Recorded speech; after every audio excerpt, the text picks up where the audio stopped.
Well, hello. I'm the Escape V1 instructor, but everyone calls me V for short. I'm loaded with chips, LCDs and solar panels made on applied tools.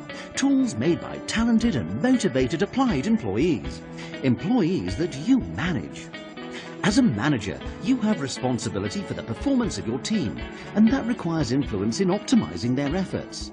In the next few minutes, I'll explain some techniques you can use to help your employees stay motivated by supporting their professional growth. Along the way, you'll collect points for correct answers. Those points will be added up at the end, and you'll learn how you rate as a development coach.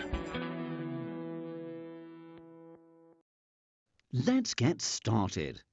What do you think is the percentage improvement in employee discretionary effort when employees have a challenging development plan and have received good career coaching? Click the box next to your answer.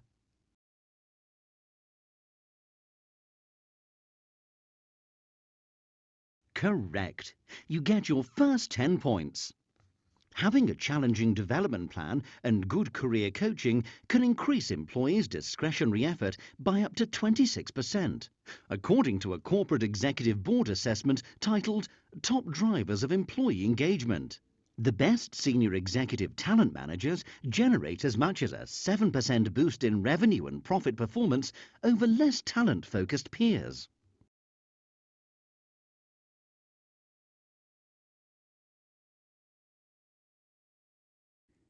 Keep in mind, career development is a shared responsibility between employees, the company, and you, the manager.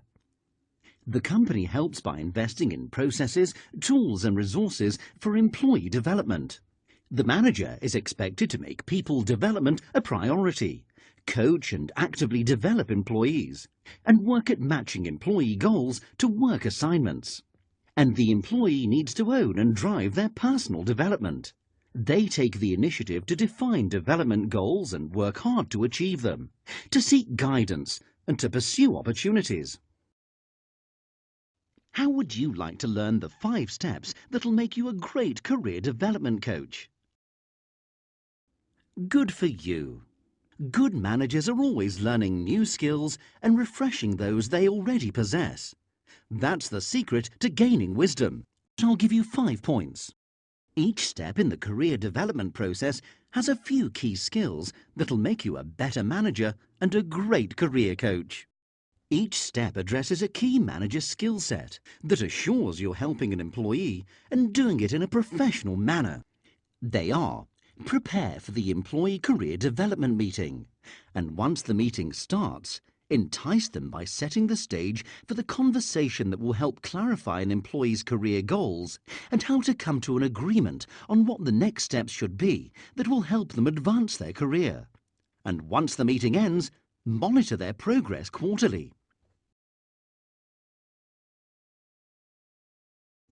You're a manager with more to do than you have time for, right?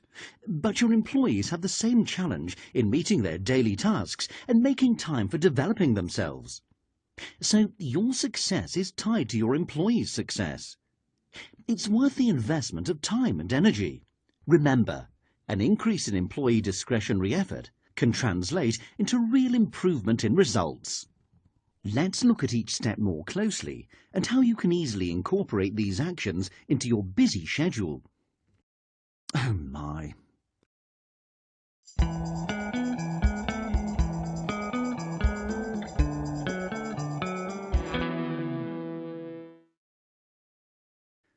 You know preparation is critical to every activity you do, and career development meetings with employees deserve no less.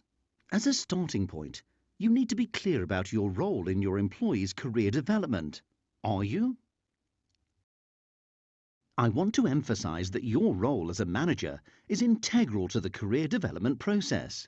You are there to make development and learning a priority for you and your team. Encourage employees to attend career events, take on assignments that make them stretch, and participate in cross-functional teams. Provide regular formal feedback during performance discussions and development plan check-ins, as well as informal feedback throughout the year. Seek ways to identify on-the-job development opportunities in employees' day-to-day work and match work assignments to employees' goals. Take steps to develop yourself because you're a role model for employees.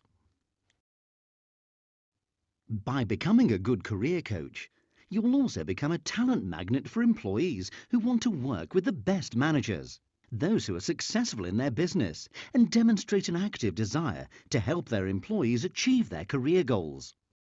What do you think adult learning research has identified about the effectiveness of these three modes of learning?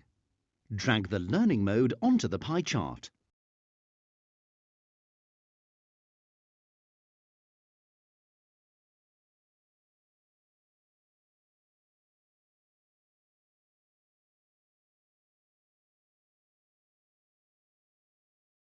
Correct. I'll give you 10 points.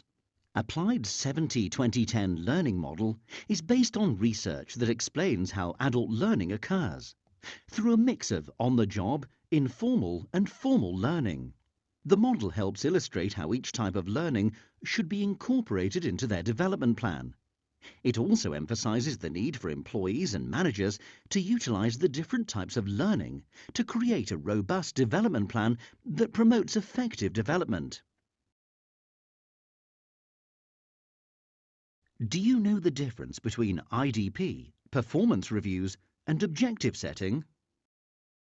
It's important that you're clear on the distinction and purpose between these three performance and development tools. Drag each tool to the correct definition box, then click Submit.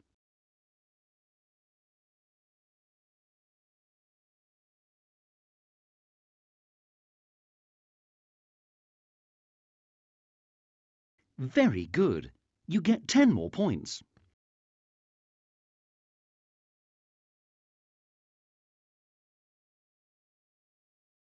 Understanding the distinction between the tools that managers use in working with employees is important. Performance objectives are used to assign tasks and goals for individuals and teams. Performance reviews are an opportunity to measure results. And the IDP, Individual Development Plan, is used to develop an employee's capabilities and skills. Do you know how to prepare for a career development meeting with your employee? Look over this list and click on the 3 things that should be set before you meet with an employee about their career development.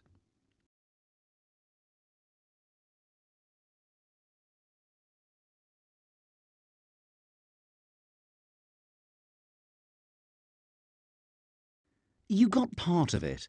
I'll give you 5 points for each correct answer.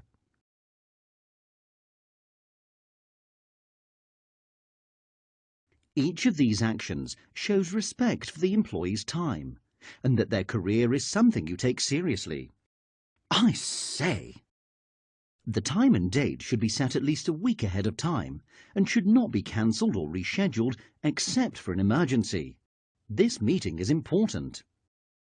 It's important to have a private location, preferably neutral, to create an environment that fosters exclusive discussion about something very important to an employee and encourages your coaching skills, rather than reinforcing your role as their boss. You should carefully review the employee's individual development plan, the IDP, and encourage them to complete a personal assessment and/or skill gap analysis form at least a week in advance of the meeting. It will be useful for them to have considered their skills, strengths and improvement areas prior to the meeting. With the roles understood and the meeting environment set, you can shift attention to your meeting plan. While a good constructive conversation follows its own path, it's a good idea to start with